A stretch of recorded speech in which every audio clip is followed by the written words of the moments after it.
स्पष्ट वोटों से हराकर सीट पर कब्जा जमा लिया।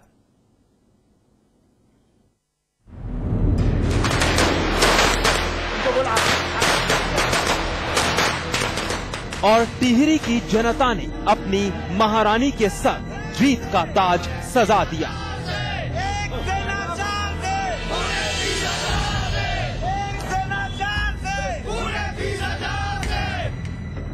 13 अक्टूबर की सुबह जब टिहरी का हिसाब किताब करने के लिए ईवीएम मशीनें खुलनी शुरू हुई तो कांग्रेस और बीजेपी दोनों ही खेमों में लोगों की धड़कनें तेज होने लगी। लोकसभा की सीट बेशक एक हो, लेकिन इस एक लोकसभा सीट 14 विधानसभाएं हैं, लेकिन जीत हार के रिजल्ट के लिए जरूरी था कि सभी इलाकों के आंकड़े एक साथ समेटे जाएं। जैसे ही अलग अलग इलाकों से आंकड़े आने शुरू हुए, करीब 3 घंटे की मतगणना से लगा कि टिहरी का मैदान कांग्रेस ही मारेगी, लेकिन जैसे जैसे सूरज की रोशनी तेज होने लगी, कमल खिलने लगा।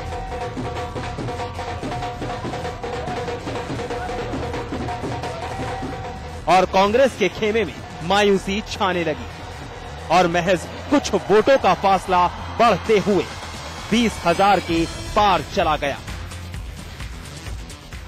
फाइनल रिजल्ट आया तो बीजेपी के हिस्से 2,45,292 वोट आए, जबकि कांग्रेस के हिस्से 2,22,661 वोट आए।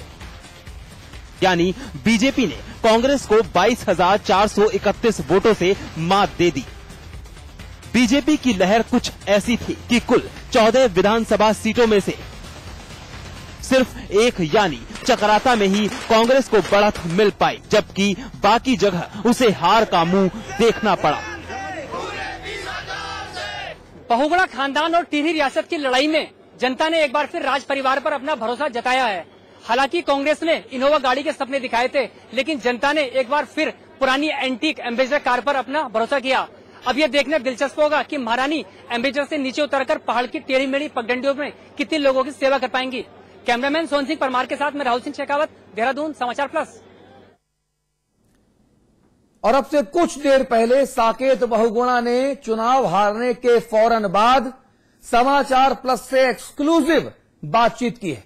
उस बातचीत में साकेत बहुगुणा के तेवर क्या थे, क्या उन्होंने कहा, ये आप सब जानना चाहते होंगे, क्योंकि ये चुनाव बहुत हाई प्रोफाइल था। मुख्यमंत्री विजय बहुगुणा के बेटे साकेत बहुगुणा की जीत को जिस तरह से प्रचारित किया गया कि नहीं जीत गए, लेकिन जनता है, पब्लिक है, सब जानती है। और क्या जोर का झटका जनता ने दिया है साकेत को। साकेत ने क्या कहा हारने के बाद, सुनिए। जी हाँ, ये सच है कि कांग्रेस हार चुकी है और मेरे साथ साकेत बहुगुणा जो महारानी से लगभग 22,500 वोटों से पीछे रहे और चुनाव हारे हैं। आप किस तरह देखते हैं और जो ये तमाम क्या वजह मानते हैं? देखिए, सबसे पहले मैं महारानी साहब को बधाई देना चाहूंगा। जिन 2 लाख मतदाताओं ने उत्तरकाशी, टेहरी के और खास तौर से चकराता के जिन्होंने साकेत के पक्ष में वोट किया, मैं उनका भी धन्यवाद देना चाहता हूं। और मुझे ऐसा लगता है कि देहरादून की जनता इस बार थोड़ा हमसे नाराज रही और जो भी मुद्दे थे उनकी नाराजगी के, उसमें हम उन्हें समझाने में असफल रहे। तो मेरी अब पूरी कोशिश ये रहेगी कि उनके बीच रह के उनकी नाराजगी दूर की जाए। यानी कहीं ना कहीं शहरी मतदाता जो था, जिसको गैस से प्रभाव पड़ता था, उसने अपनी, या फिर किसी जो महंगाई के मुद्दे हैं उनसे प्रभाव पड़ता था, उसने अपनी नाराजगी दिखाई है। अब देखिए, ये तो पता चलेगा, आज ही चुनाव का रिजल्ट आया, अभी क्या मुद्दे थे ये तो कुछ समय में सामने आ जाएंगे। पर वो यदि महंगाई हो या यदि गैस हो, वो जो भी मुद्दे होंगे हम लोग उनको समझाने की कोशिश करेंगे और उनकी नाराजगी दूर करने की कोशिश की जाएगी। साकेत भाई, क्योंकि आपके चुनाव के दौरान ऐसे ऐसे बयान आए कि अगर एक सीट नहीं भी जीते तो कोई फर्क नहीं पड़ता है, तो आपको लगता है कि ऐसे नेताओं को अब टेप लगाना चाहिए इनके मुंह पे? देखिए, मैं इन सब नेताओं से बहुत छोटा हूं कद में और मैं इनके ऊपर किसी भी नेता पे कोई भी टिप्पणी नहीं करना उचित समझता।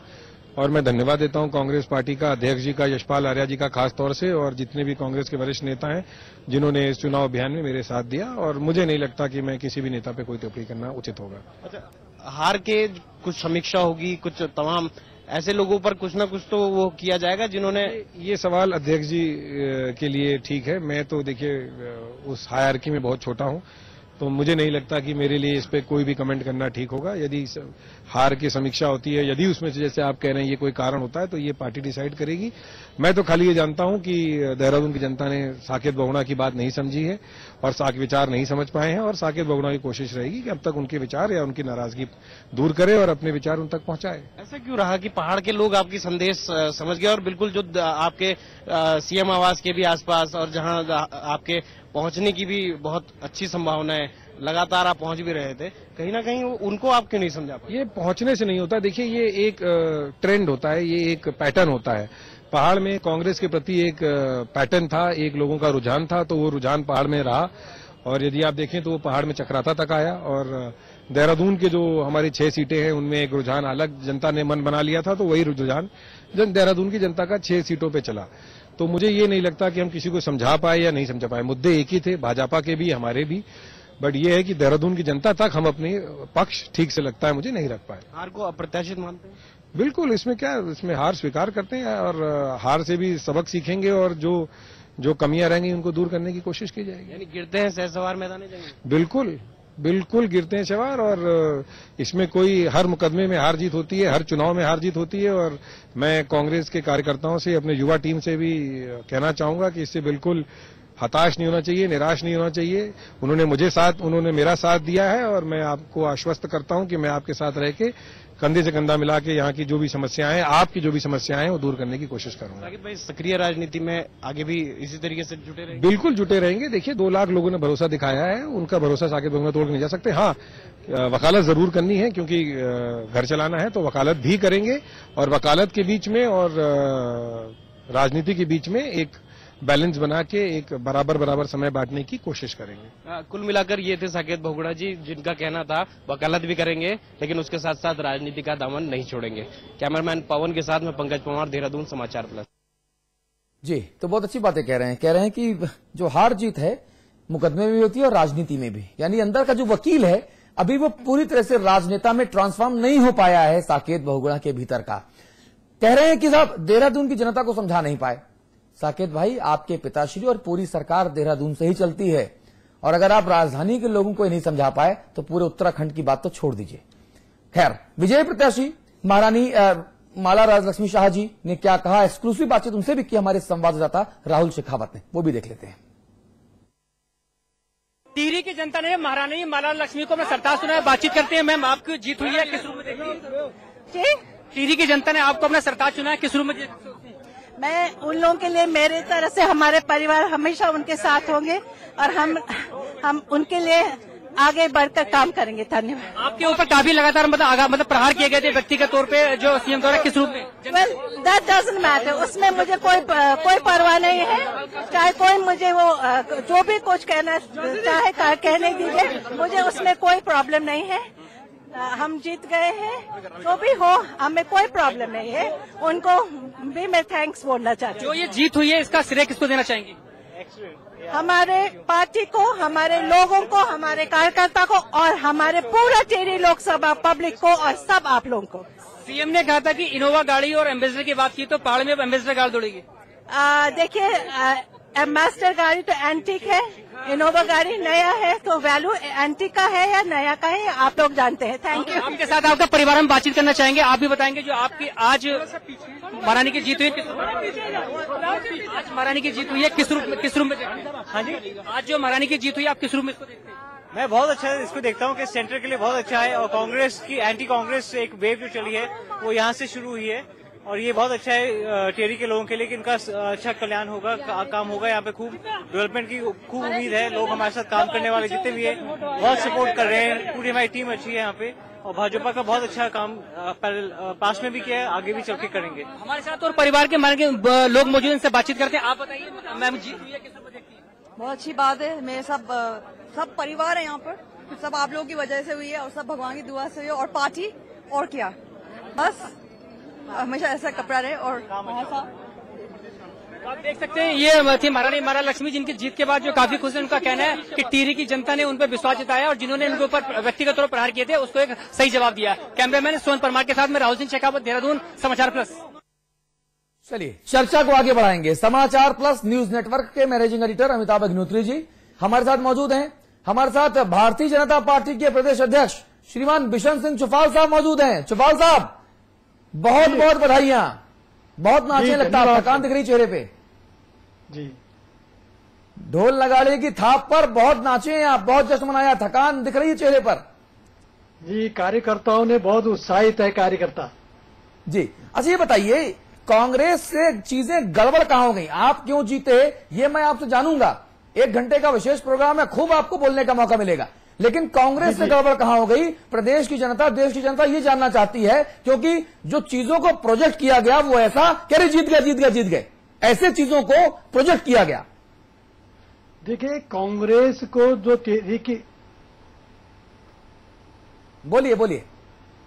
तो कांग्रेस की जो तहरीक के उपचुनाव हुआ था, उस उपचुनाव में टिहरी की जनता ने कांग्रेस की सरकार के जो 7 महीने का कार्यकाल रहा, उसके खिलाफ टिहरी की जनता ने वहां पर वोट दिया, क्योंकि 7 महीने के अंतर्गत कांग्रेस ने प्रदेश के हित में कोई भी निर्णय नहीं लिया। कोई भी विकास का जो चक्का था, विकास का चक्का बिल्कुल जाम हो गया था। जो भी निर्णय भारतीय जनता पार्टी ने पिछले सरकार में लिया था, उन निर्णयों को, लोक जनकारी जो निर्णय थे, उन निर्णयों को केवल पलट देना इस सरकार का इस 6 महीने का कार्यकाल में रहा था। और कांग्रेस के पास कोई मुद्दा नहीं था इसमें। कांग्रेस के पास यदि कोई मुद्दा होता तो उसमें मंचों से कहते कि भाई हमने 6 महीने के अंदर एक काम किया, और पिछले 2 बार सांसद भोगड़ा जी रहे, टिहरी के लिए काम किया, लेकिन उनके पास कोई मुद्दा न होने के कारण केवल एक ही बात बोलते थे, वो कि भारतीय जनता पार्टी पिछली सरकार में काम नहीं हुआ, और जो हमारे प्रत्याशी थे उस प्रत्याशी के खिलाफ कभी उनसे कहते थे कि भारतीय जनता पार्टी जो प्रत्याशी है वो राज्यसभा का मेटेरियल है, कभी कहते थे एम्बेसडर कार है, कभी कहते थे गुड़िया। तो इस प्रकार के आरोप लगाने के अलावा कोई भी इनके प्रकार से कांग्रेस के पास कोई मुद्दे नहीं थे। इसीलिए तो इन्हीं के लोग जो नेता मंच से कहते थे कि एक सीट को हारने से हमें कोई असर नहीं पड़ता, क्यों उनके पास तो बोलने का कोई मुद्दा नहीं था कि हमने 6 महीने में विकास किया, एक काम किया।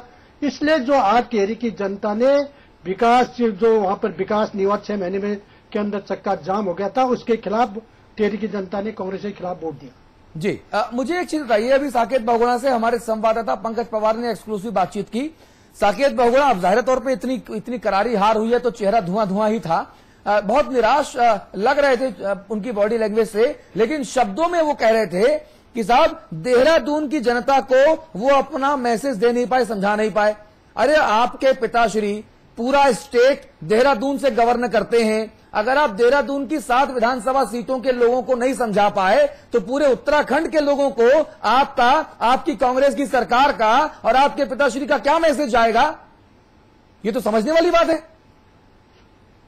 देखिए, मुख्यमंत्री जी 6 महीने का जो समय था, उस बीच में तो कोई काम नहीं कर रहे, घोषणा नहीं कर पाए थे, लेकिन इस बीच में चुनाव के तुरंत बाद जगह जगह की घोषणा करते थे, कर्मचारियों के हित की बात करते थे, व्यापारियों के हित की बात करते थे, जनता के हित की बात करते थे। जी बिशन सिंह जी, आज मैं सुबह से कोशिश कर रहा हूं, कांग्रेस का कोई भी नेता बच रहा है, हम ऐसा कहें, या हमसे संपर्क नहीं हो पा रहा, लेकिन सुबोध भाई हमारे साथ जुड़ गए हैं, सुबोध उनियाल जी हमारे साथ जुड़ गए हैं। आप सुपर सीएम के नाम से भी मशहूर हैं, आपके जो काम है वो भी वैसे ही बड़े बड़े हैं। सुबोध उनियाल भाई साहब, ये कैसे ये गड़बड़ झाला हो गया? देखिए, अगर आप पूरा चुनाव को अगर एनालाइज करें तो आपको लगेगा कि जो पहाड़ी क्षेत्र है, ग्रामीण क्षेत्र है, ग्रामीण क्षेत्रों में हम लोगों को जो सरकार का 6 महीने का कार्यकाल था, जबकि आपदा उत्तरकाशी आई थी, उसके बावजूद हम लोगों ने ग्रामीण क्षेत्रों में बढ़त बनाई है बीजेपी के ऊपर। और जो अर्बन एरिया था, शहरी इलाके में हम लोग कहीं ना कहीं हम जो जनता की नब्ज को नहीं पकड़ पाए, और जो आर्थिक सुधारों के जो हमारे सरकार के जो कदम उठाए गए आर्थिक सुधारों के लिए, उसको समझाने में समय की कमी रही हो, हम लोग जनता को उसको समझाने में सफल नहीं हो पाए। और गैस, और जैसे गैस का एलपीजी का जो था, जो सब्सिडाइज सिलेंडर को जो सीमित किया गया, इसका प्रभाव कहीं ना कहीं हमें चुनाव में देखने को मिला। सुबोध भाई, अभी साकेत भाई से हमारी एक्सक्लूसिव बातचीत पंकज पवार हमारे संवाददाता ने की। साकेत जी ने एक चीज ऐसी कही जो मुझे बहुत खटकी। उन्होंने कहा कि वो देहरादून के लोगों को समझा नहीं पाए, देहरादून की 7 में से 6 विधानसभा सीटों पर वो अपने मैसेज को प्रॉपरली सर्कुलेट नहीं कर पाए, इफेक्टिवली सर्कुलेट नहीं कर पाए। ये बयान ही अपने आप में लगता है कहीं ना कहीं मूलतः गलत है, क्योंकि देहरादून से ही पूरी सरकार संचालित होती है। पिताश्री मुख्यमंत्री विजय बहुगुणा जी देहरादून से ही राज्य को चलाते हैं। ऐसे में अगर देहरादून के लोगों तक मैसेज नहीं पहुंचा पाए तो ये तो बहुत बड़ी नाकामी है पार्टी स्तर पर। नहीं भाई, आप मेरी बात नहीं समझ पा रहे। मेरा कहना यह है कि जो ग्रामीण क्षेत्रों में जहां गैस का बहुत ज्यादा प्रभाव नहीं पड़ पाता, हाँ, और दूसरा मैंने आपको